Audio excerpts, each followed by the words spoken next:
Hey, thanks for visiting us on Faith Ignited channel today. I'm Executive Pastor Michael Bridges, Aaron Shivington, our Senior Pastor. Good to be with you, Michael. Aaron, my pleasure as well. And we enjoy answering questions that all of you send in. And in just a few minutes, I'll tell you how you can do that. So, Aaron, I've got an interesting question today. It's a tough one. It is a hard one. So here's the question. How do we know Christianity is true? Meaning that it's the correct religion. Yeah. And probably of all the questions we got, this may be one of the most important ones because all the other questions build off of this. So your answers are going to be determined by, again, how you see the world and how you understand reality. So the question's ultimately asking, how do we judge a worldview? And to do that, we probably could do a whole course, or maybe someone smarter than you and I, but on how do we know that truth exists? Aaron, what is a worldview? Yeah, it's the lens through which we see the world. It's how we understand reality. Good question. And everyone has a worldview. Everyone has a worldview, and your beliefs, your religious beliefs, form your worldview. So when something bad happens, your worldview interprets why and how that happened. When something good happens, again, your worldview interprets why or how that happened. You simple questions of should we stay married? That's determined by your worldview. Should I fight for my marriage? It's determined by your worldview. How should I care for my kids? It's determined by your worldview. So again, it's the lens through which we understand reality. Where did I come from and where am I going? Right. Yeah, we say your worldview answers four questions: your origin, meaning, and morality, and destiny. So your worldview, again, sees everything and helps you go, this is how we behave and in this way. Thank you. So yeah, we're really asking, how do we judge a worldview? And the first question that we have to ask is really, does truth exist? And I say we have to ask that because it's something we probably didn't ask in the 60s and 70s, but now we have to ask because there's an attack on the idea that there is a truth, because so many people in our culture, you have a truth, I have a truth, and sometimes they don't match. At which point in time, well, they can't both be true. Right. So the simple place to start is, okay, is there truth? Yes. Therefore, if there is a truth, not all worldviews can be right, or not all religions can be right. So Christianity could be wrong. Islam could be wrong. Hinduism could be wrong. Atheists could be wrong. They could all be wrong, but they can't all be right. Is the core idea to start with, because they all teach different things and reveal different things about a God, or at least the God they support or believe in. Mm-hmm. So the first place to start is what I think the question may be asking, which is, first of all, acknowledging not all religions are the same. Good job.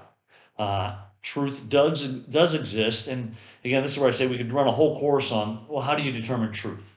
How do you test truth? Is it through your experience? Is it through your belief system? Is it through, I like to do it through logic and rationale. So, which moves me to the second question: is the worldview livable in reality? Is the worldview livable in reality? So, does truth exist? And we would ask, does the worldview's claims, are they true? The scientific claims, the claims about what goes on, are they true? Can they work out in reality? And then the second question is it livable in reality? So, for instance, a lot of Eastern religions claim that evil doesn't exist, it's in your mind. In fact, I had a conversation with someone yesterday who kind of believed the exact same thing. And my problem is that I experience real evil outside of my mind in reality. At which point in time I begin to go, well, therefore this worldview can't work because it's not livable in reality. So again, does truth exist? Is the worldview true? Its claims that it makes about, again, origin, meaning, morality, destiny. All right. Is the worldview livable? Does it work with reality? And then three, is the worldview consistent? Is what it says not only consistent with reality, but consistent in the sense of that it works today, but it'll also work in another 5 years. Because if it works today, but not in 5 years, well, then we got to go back to question number one. Therefore, it's not true. It doesn't have consistent, reliable answers for meaning, morality, destiny, and origin. So again, is the worldview consistent? Does it work all the way through for everybody? Yes. And again, it's crucial, because if the worldview works here but not over there, again, then we got to go back and go, well, then it can't be true. So is it consistent throughout for everybody, for all people? all time. So those are three simple questions. Again, if the worldview or the religion starts to produce logical contradictions, and again, that's where a lot of the Eastern worldviews fall short because you start to go, wait, that can't be real. Like, we're part of God. Well, if we're part of God and God's perfect, but we're not perfect, then God's imperfect. So there's a contradiction there. And so again, it can't have logical contradictions because that's back with point one, is it true? And again, is the worldview livable in reality? Is it consistent? So those are three ways to kind of begin to test it. One more piece I want to give here is that the core thing that separates the Christian worldview from other worldviews is Jesus Christ. And again, in our three tests, we get to Jesus, but we're really starting with just logic. Well, okay, let's form a common basis. This is what logic believes. This is what logic thinks. Then we move to Jesus, which separates at least the three other monotheistic religions. And so the core thing is that Jesus claimed to be God.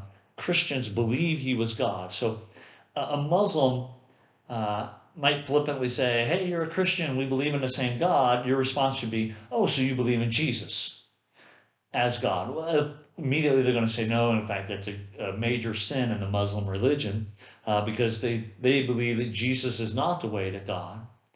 Christianity believes Jesus is the way to God. Buddhists have over 3 million gods. Hindus have over 3 million gods. The Buddhists have a God who's not even personal. So we're talking about radically different ideas of the deity.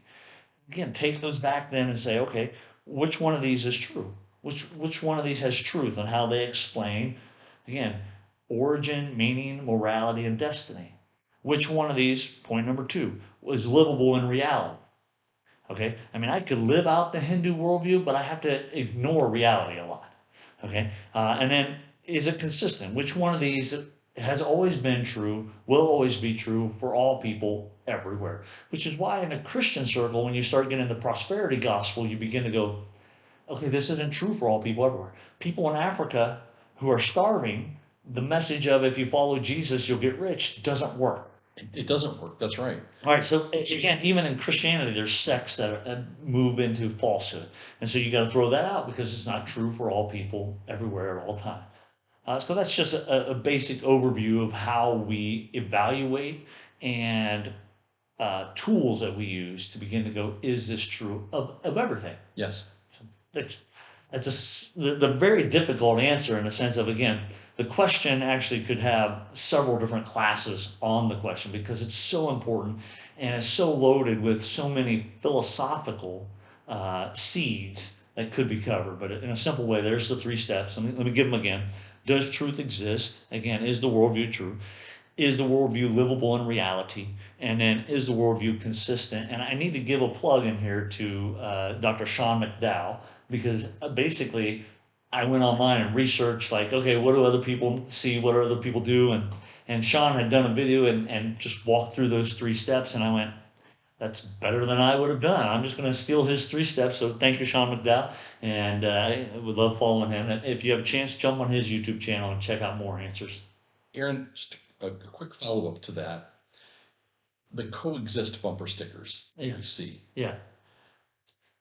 are those proper? Are they right? Are they good? Are they not good? How do all religions, quote, coexist? Yeah. So the coexist bumper sticker, I always want to like. I wish it wasn't on a bumper sticker. I wish it was like someone in a store or somewhere I could actually stop and go, "What do you mean by that?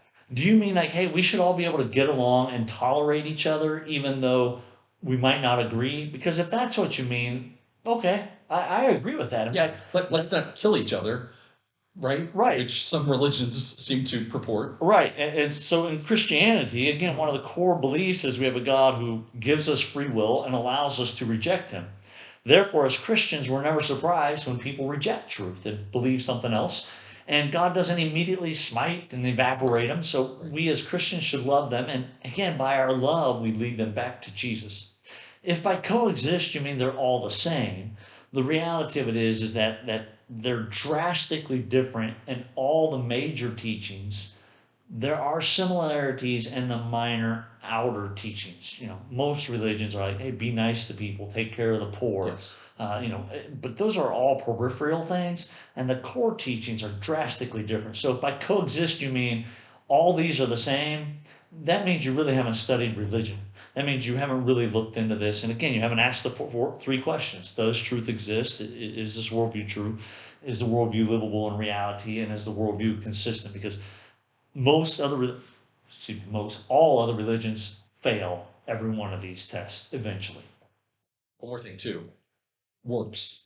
It seems that so many of these other religions, maybe all of them except for Christianity, are all based on our personal performance. How hard we work, how many good things we do, how many good deeds, how we work our way and climb our way to God, except for Christianity. Yeah. Make no mistake, Christianity still calls for the best in us, but not in order to achieve salvation, rather as our thanksgiving of our faith to God for what Christ did on the cross. Could you talk about that for a moment? Yeah, so Christianity is the only major world religion. By major world religion, I mean ones that we know about that are practiced by a multitude of people. So there might be something in some woods we don't know about practiced by 6 people, but it is the only religion that's based on grace. Meaning that the core belief in Christianity, again, is it true? Is it work in reality? Is it consistent? Is that humanity can't get its way back to God. God is perfect. In order for us to be with God, we have to once again be perfect. Well, because we've sinned, we can't become that. And so the beauty of the Christian story is that God said, you can't reach me, I'll reach you. Yes. And God became incarnate, came and died as an atonement for our sins to perfect us. Now, that doesn't mean the minute we believe in Jesus, we are perfect. That means we are covered by the grace of God. And now we're in love with God, and we live in such a way that we don't want to harm the object of our love, which is God. And so again, even our behavior isn't because we're like trying to be good. It's that we are absolutely longing to protect and enjoy the relationship we have. And so even our attempt at good works, our attempt to be good, isn't because we want to be good. It's because we are in love with God. Yes. So it's the only world religion that you don't have to say, I got to accomplish X and X and X. I got to do X and X and X. I got to be good enough, or karma's going to get me, or Allah won't like me. I can't win his favor. Again, there's no winning God's favor. It's an act of grace because God is the God of love, and God rescued us when we couldn't rescue ourselves. Amen. Aaron, great place to end there. Thanks for joining us today. Check us out on our website at www.faithignited.church. Also, visit our YouTube and Facebook channels and like those for us, and send in your questions. We enjoy answering them. Aaron, thanks very much. Thank you, Michael. Thanks, everyone.